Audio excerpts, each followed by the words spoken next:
Assalamualaikum warahmatullahi wabarakatuh. Perkenalkan, nama saya Ahmad Fawaz Noval Gulam dari D4 Teknologi Rekayasa Otomotif. Di sini saya akan mempresentasikan diagnosa kerusakan dan malfungsi pada ekskavator dalam proyek konstruksi. Nah, pertama-tama, peran alat berat dalam industri konstruksi.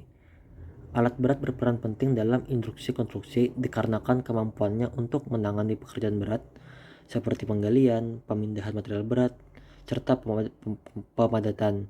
Nah, namun kerusakan pada alat berat dapat mengganggu kelancaran proyek. Presentasi ini bertujuan untuk mendiagnosa kerusakan dan malfungsi pada alat berat, khususnya ekskavator, serta memberikan solusi yang efektif agar alat berfungsi kembali dengan optimal, serta mengurangi downtime selama proyek berlangsung. Prinsip kerja dan komponen utama. Nah, alat berat adalah mesin yang digunakan untuk mengerjakan tugas berat dalam industri konstruksi. Komponen utamanya berupa mesin penggerak, sistem hidrolik, sistem kelistrikan, dan transmisi. Alat berat bekerja dengan mengkonversi tenaga dari mesin menjadi mekanik. Nah, selanjutnya ada metodologi diagnosa ekskavator atau langkah-langkah kerja yang akan dilakukan seandainya kita melakukan diagnosa. Yang pertama ada inspeksi visual, yaitu memeriksa kerusakan fisik seperti kebocoran hidrolik atau komponen aus. Lalu ada pengujian kelistrikan yang menggunakan multimeter untuk memeriksa kelistrikan. Lalu ada pengujian hidrolik menggunakan manometer untuk memeriksa tekanan hidrolik. Yang keempat ada analisis suara dan getaran dengan mendeteksi kelainan dalam sistem mesin. Dan yang terakhir solusi dan pengujian, yang dimana menganalisis penyebab kerusakan, menentukan perbaikan, dan melakukan pengujian pasca perbaikan.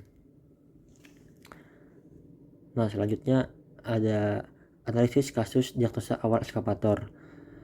Dalam praktik di lapangan, ekskavator bisa mengalami gangguan operasional seperti tidak menyala atau muncul suara tidak normal.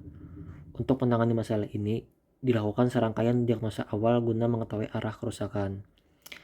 Nah, yang pertama itu inspeksi visual, yang dimana kita melakukan pemeriksaan kondisi fisik alat seperti kabel, selang, dan komponen mekanis.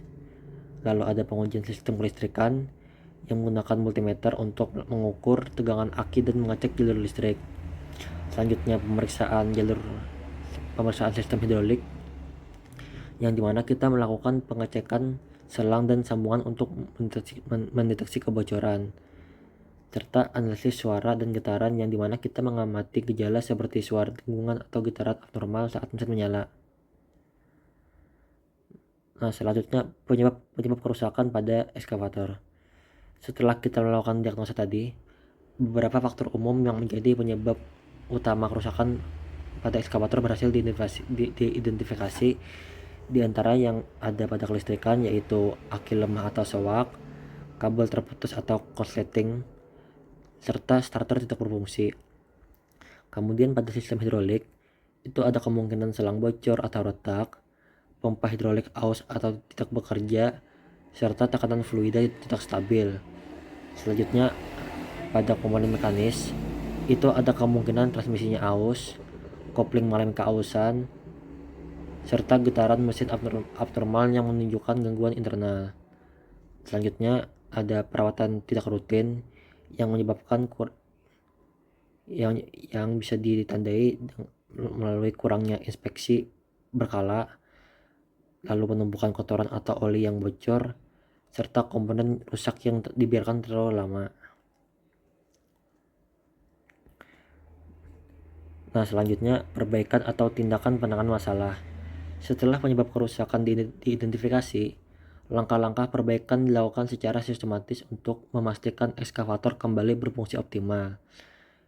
Yang bisa kita lakukan seperti yang pertama, perbaikan sistem kelistrikan, yang dimana kita mengganti aki yang sewak, lalu menyambung ulang kabel yang terputus atau konslet, serta memperbaiki atau mengganti starter yang rusak. Yang kedua, melakukan pemulihan sistem hidrolik, yang dimana kita bisa mengganti selang bocor atau komponen yang aus, lalu servis atau ganti pompa hidrolik, dan memastikan tekanan fluida sesuai dengan spesifikasi. Selanjutnya yaitu perbaikan komponen mekanis, yang dimana kita bisa mengganti transmisi atau kopling sudah aus, lalu memeriksa poros dan bantalan bila muncul getaran. Dan yang terakhir, kita bisa lakukan pembersihan dan perawatan umum, yang dimulai dari membersihkan area kerja dari kotoran atau oli bocor, serta menjadwalkan perawatan berkala untuk mencegah kerusakan lanjutan.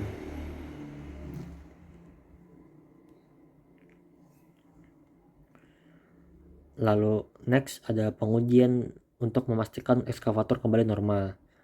Setelah perbaikan dilakukan, pengujian ini diperlukan untuk memastikan seluruh sistem bekerja normal dan ekskavator siap digunakan kembali di lapangan. Langkah-langkahnya kita bisa yang pertama melalui uji sistem kelistrikan, yang dimana kita memeriksa volase aki dengan multimeter dan memastikan starter dan panel kontrol berfungsi. Selanjutnya pada sistem hidrolik, kita menggunakan manometer untuk mengecek tekanan fluida dan memastikan tidak ada kebocoran pada selang dan sambungan. Selanjutnya kita melakukan operasional mesin, yang dimana kita menyalakan mesin dan dengarkan suaranya dan apakah normal atau tidak, serta memeriksa respon kontrol hidrolik dengan dan gerakan lengan. Selanjutnya uji fungsi keseluruhan, yang dimana kita melakukan simulasi kerja ringan dan memastikan semua fungsi berjalan mulus tanpa ada gangguan.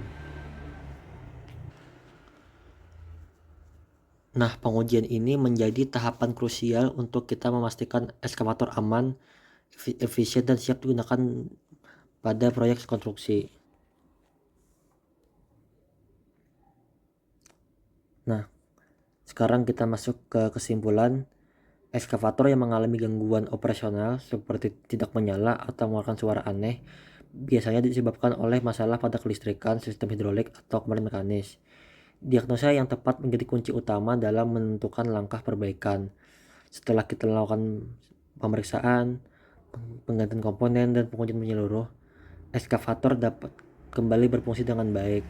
Keseluruhan proses ini menunjukkan pentingnya pemeliharaan rutin untuk menjaga performa alat berat dalam proyek konstruksi.